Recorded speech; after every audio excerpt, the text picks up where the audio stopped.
पहली बार हवाई जहाज में बैठते ही उसने घबराकर देखा कि पक्षियों का झुंड इंजन से टकरा रहा है। उसे तुरंत अनहोनी का आभास हुआ और उसने यह बात दादी को बताई। लेकिन जब तीनों ने मुड़कर खिड़की से बाहर देखा तो इंजन खराबी के कारण आग लग चुकी थी। यह देखकर दादा ने तुरंत अपनी पोती को सीट बेल्ट बांधने का इशारा किया, पर बाकी यात्री कुछ समझ पाते उससे पहले ही हादसा हो गया।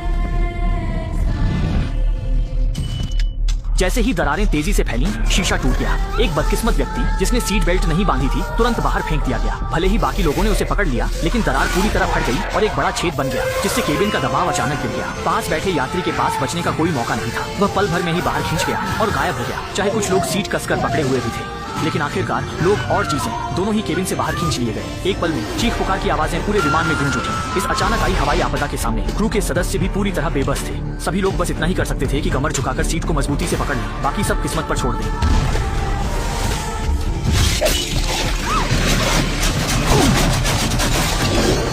एक झटके की लहर के गुजरने के साथ ही विमान समुद्र के बीचों बीच गिर चुका था। जब सब शांत हुआ तो वे अपनी जान बच जाने पर यकीन नहीं कर पा रहे थे, लेकिन उनकी खुशी ज्यादा देर टिक नहीं पाई, क्योंकि थोड़ी ही देर में विमान का ढांचा टूटने के कारण वह तेजी से समुद्र की गहराई में डूबने लगा और समुद्र का पानी लगातार केबिन के अंदर भरने लगा। ये दृश्य देखकर तीनों के चेहरे सफेद पड़ गए, क्योंकि अब बचने की कोई उम्मीद ही नहीं थी। जब उन्हें लगा कि अब वे इस मुसीबत से बच नहीं पाएंगे, तभी अचानक विमान का गिरना रुक गया। असल में विमान समुद्र की तलहटी पर एक ढलान में फंस गया था। सौभाग्य से पानी के दबाव से विमान के पिछले हिस्से में थोड़ी ऑक्सीजन के साथ एक बंद जगह बन गई थी। इसके बाद सभी बचे हुए लोग एक साथ इकट्ठा हो गए। हालांकि वे इस बड़ी मुसीबत से बच निकले थे, लेकिन उनकी स्थिति अब भी गंभीर थी, क्योंकि वे समुद्र की गहराई में फंसे थे और केबिन में मौजूद थोड़ी ऑक्सीजन यह भी नहीं पता था कि बचाव दल के आने तक उन्हें जिंदा रख पाएगी या नहीं।